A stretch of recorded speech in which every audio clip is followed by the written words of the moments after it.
لا، ما هو انا مش قادرة اقول غير ربنا يصبر قلبك وحسبي الله ونعم الوكيل فيه. يعني ان هو ما يصونش بيته ولا يصون عرضه ولا يصرف على عرضه ولا على لحمه ويسيبكوا كمان مرميين في الشوارع، حسبي الله. انا كنت متجوزة وكنت بنام معاه في شقة ما فيهاش عفش، كل العفش اتباع، نزلت اشتغل واشيل معاه واشتغلت في كوافير وبنتي على ايدي سنة و3 شهور. وبعد شغلي بشهر قال لي انا تعبت من العيشة معاكي ومش هكمل معاكي. وانا قلت له اي بيت فيه خناق وانت اللي بتفتعل المشكلة. قال لي يا بنت الناس بالحرف كده يا امنية، يا بنت الناس اللي انت شايفاه ان انا مأهملك يبقى شيل ده من ده يرتاح ده عن ده ونتطلق عادي. وفعلا رمى عليا يمين الطلاق وكان اخر يمين يا امنية. قال لي بعد شهرين هطلق عند مأذون. جبت له انا الفلوس بتاعه الطلاق واتطلقت بقالي اسبوع بالظبط. سبت البيت ونمت في المحل اللي انا بشتغل فيه، بقالي اسبوع بنام في المحل علشان انا من بلد تانية غير البلد اللي انا متجوزة فيها. ولو رجعت لاهلي مش هيصرفوا عليا، قلت خلاص خليكي يا بت باتي في المحل والقبض اصرفي منه على نفسك، اكل وشرب ولبس. مرتبي يا امنية حاجة لا تذكر، مرتبي 2500. دلوقتي هو قال لي انا هبعت لبنتك مصروف 1500، هي بترضع. انا كنت هفطمها واخليها تاكل بس قال لي انتي حطي معايا في مصاريفها علشان انا عايز اعيش، يعني عايز اعين قرشين لنفسي. يا للفجر، عايز اعين قرشين لنفسي والبنتي لما تكبر. قلت له لا انا مش مسؤولة عن مصاريفها، انت بتاخد مرتب 10 آلاف جنيه، انا شايلة نفسي بالعافية ولسه عايزة اشوف شقة واستقر فيه. وبعدها دخلت على صفحة الفيس بتاعته لقيت عنده ان هو مشترك في صفحات مش كويسة خالص، بيطلبوا منه يعني في الصفحات دي فلوس عشان تكلمه فون. وبعد كده لقيته باعت لواحدة كان عارفها قبلي بيقول لها وحشتيني ونفسي اشوفك وانا غلطان ان انا سبتك، وانا حاليا مدير في الحتة الفلانية، تعاليلي المكان ونتكلم سوا. انا كلمت البنت دي علشان احذرها منه وكمان قلت لها ان هو عايز ينساني بيها. لقيتها بتقولي هو بينساني انا بيكي، وهو حكيلي يا حبيبتي على كل حاجة عنك، وانتي غلطتي انك خلفتي منه اصلا. ده واحد مش بيحب غير نفسه بس. وانا قلت له انا ما كنتش عايزة اخلف.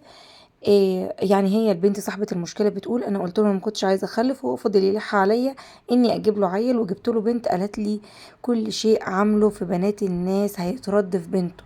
ربنا مش بيسيب على فكرة، وعلى فكرة هو واخدك عندي فيا علشان انا سبته. لبست يا امنية واخدت بنته ووديتها ليه وقلت له ادي بنتك اهي ربيها، واوعى تجيب سيرتي مع اي حد تاني او تحكي عن الماضي بتاعي مع حد. قال لي مش هخليكي تشوفيها تاني. قلت له مش عايزة حاجة تفكرني بوساختك، والفلوس كمان اللي بتصرفها على الناس الزبالة اصرفها على بنتك او هتلاقي واحدة تربيها وشيل شيلتك لوحدك.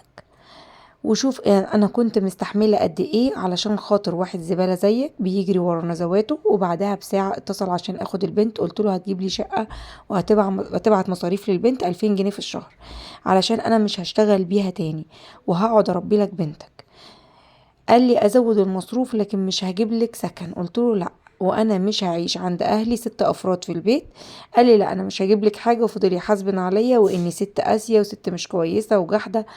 انا مسافره لاهلي وهشتغل واصرف معاهم في البيت وهصرف على نفسي، بس قلبي وجعني يا امنيه جدا، حاسه اني بموت. كل تفاصيل بنتي وحشاني فعلا، بس هو اجبرني اني اكون قاسيه بطريقه دي. 4 سنين شفت فيهم اسود ايام حياتي معاه، وفي الاخر سابني وجري ورا نزواته. انا بس عايزه اعرف قدام ربنا انا كده ست مفتريه. انا عارفه ان الامومه مش بالسهل ودي حته مني، بس ما فيش حلول غير كده. انا صح ولا غلط؟ يا ريت تنصحيني نصيحه واضحه بدون قسوه في الكلام علشان انا على حافه الانتحار. اللهم لا حول ولا قوه الا بالله العلي العظيم. اللهم لا حول ولا قوه الا بالله العلي العظيم. حرفيا حرفيا انا مش عارفه اقول لك ايه، بس هو حسبي الله ونعم الوكيل فيه. هو لا قد انه يكون اب ولا قد ان هو يفتح بيت، فحسبي الله ونعم الوكيل. اللي بيحاسب على المشاريب بتاعه الليله دي كلها البنت. انتي لا حول ليكي ولا قوه، انما هو نازل على عينه غشاوه. ما هوش شايف ايه اللي بيحصل، ما هوش شايف ايه اللي مستنيه بعدين. حسبي الله ونعم الوكيل فيه حرفيا. ما اظنش ان انت عليكي اي حاجه. طبعا انت هتسمعي رأي السكاكر في الكومنتات، بس ما اظنش ان انت عليكي اي وزر، لان انت هتربيها ازاي؟ ولو هتعرفي تشتغلي، او دي طفلة سنة واربع شهور، هتقعدي بطفلة سنة واربع شهور عايزة رعاية، ولا هتعرفي تشتغلي، ولا هتعملي ايه ولا ايه؟ ده غير السكن، هو حتى ما فكرش يوفر لكم سكن ويوفر لكم المعيشة الكويسة اللي تعرفي تعيشي انت وبنتك بيها. انا اظن يا حبيبة قلبي ان انتي معلكيش اي وزر، مفيش اي حاجة ان هي دينك. انما هو عليه كل الوزر، لان هو ما حافظش على بيته، ما حافظش على اي حاجة، ما حافظش حتى على بنته اللي من لحمه ودمه، بل بالعكس يعني بدل الفلوس اللي كان بيصرفها على نزواته، والفلوس اللي كان بيصرفها على الستات وبيصرفها هنا وهنا وهنا، كان اولى بيها لحمه، كان اولى بيها يستر عرضه بيها، ويشوف لكم مسكن بدل ما انتي بتباتي في محل. آه ربنا يصبر قلبك، ده اللي انا اقدر اقولهولك. ربنا يصبر قلبك ويوفقك يا رب لما يحب ويرضاه. حبايب قلبي الحلوين، ما تنسونيش انتوا بتتابعوا قناة أمنية غزال. يلا بينا بقى لايك وشير وسبسكرايب عشان يوصل لكم مني كل جديد. وادي روتين النهاردة، روتين سهل وبسيط، روتين كان كله على السطح زي ما انتوا شايفين كده. طلعت نشرت ولميت الهدوم ودخلت للحمام علشان اشوف اللي عندهم ايه، وابتديت ان انا انضف علشان اجهز المكان الجديد اللي هدخل فيه الكتاكيت. ان شاء الله هنعمل مع بعض دورات كتاكيت، ومن اول الالف للياء زي ما بيقولوا. هنعمل خلطات تسمين وخلطات تزويد كمان للاوزان. وما تنسوش بس ايه، لايك وشير كده ودعوة حلوة كده في الكومنتات علشان تشجعوني كده. مفيش كومنتات حلوة ليه بقدم لكم روتينات جميلة. مستنية منكم كل جديد ان شاء الله، وكل دعوات الحلوة كده علشان تشجعوني اعمل كل جديد بإذن الله. زي ما انتوا شايفين كده، انا قضيت النهاردة اليوم كله على السطح. ابتديت العشة دي مقسومة بالنص كده زي ما انتوا شايفين، والارضية بتاعتها خشب. فانا هتكونوا معايا ان شاء الله لما هنزلها، لان هي على عجل، هنزلها كده ترسى على الارض. ابتديت ان انا انضفها، ولسه ابتديت اشيل منها الريش. انا نضفتها كده الاول لان كان في تراب ناعم كتير فيها مكان الحمام، ولسه هطهرها علشان الكتاكيت ان شاء الله. هيبقى معاكوا يوم بيوم. وسبت المكان التاني دوت للحمام، انما ديت بضلفة عشان برضو يبقى مقفول عليهم، مفيش حد حمام يدخل عندهم يبهدلهم ولا كده. وانا هنا طلعت بالتنظيف بتاع التنظيف بتاع الحمام ده سبلة كويسة جدا جدا جدا للخضروات. فانا كمان هسيبها مش هرميها علشان ازرع معاكم. وان شاء الله بقى الشتاء داخل، بدل ما بنشتري الشبت والكزبرة والبقدونس بنشتري ب50 جنيه ولا ب60 جنيه خضرة عشان نعمل حبة محشي. فليه لا، لما تجيبي ب5 جنيه بذور من كل نوع ب15 جنيه هيكفوكي ويملولك السطح كمان خضرة.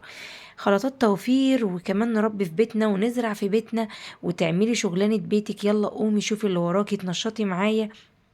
وما ننساش اللهم صل وسلم وبارك على سيدنا محمد وعلى اله وصحبه اجمعين. انا هنا زي ما قلت لكم الهدوم بتاعه المدرسه ما اشتريتش جديد، هدوم المدرسه كنت نشراها معاكم، واهي كمان هبتدي ان انا اطبقها معاكم. حبايبي الحلوين، ما تنسوش تقولولي بس رأيكم في المشكلة الأولانية اللي أنا قلتها في أول الفيديو. ضروري تقولولي رأيكم، وضروري تكتبولي كومنتات مشجعة، لأن أنا بتشجع بيكم بجد. أنا بقف وأعمل الفيديوهات دي علشان أسمع كلمة حلوة أو أشوف دعوة حلوة منكم. ودايما زي ما قلت لكم قبل كده في كل فيديوهاتي، شاركوا اولادكم في كل حاجه بتعملوها. لو عندك بنوته شاطره كده هتلاقيها دايما بتحب تتدخل في كل حاجه، فانتي كمان ما تسيبيهاش، دايما شاركيها في كل حاجه وخليكي معاها، هزري واضحكي. صاحبيها زي اي بنت، يعني صاحبيها كده زي بتكون صاحبتك بجد. اتكلمي معاها وانزلي لدماغها، هزري والعبي معاها كده، وشاركيها في حاجتك اللي انت بتعمليها. ما تسيبيش وقتها يكون فاضي على قد ما تقدري. انا هنا خلصت تطبيق الهدوم، وهوريكم بقى الفيديو الجاي ان شاء الله هيبقى مفاجأة، وتحضير الشنط بتاعة المدارس، وكمان هنعمل رموش الست، وهنعمل حاجات حلوة كتير موفرة.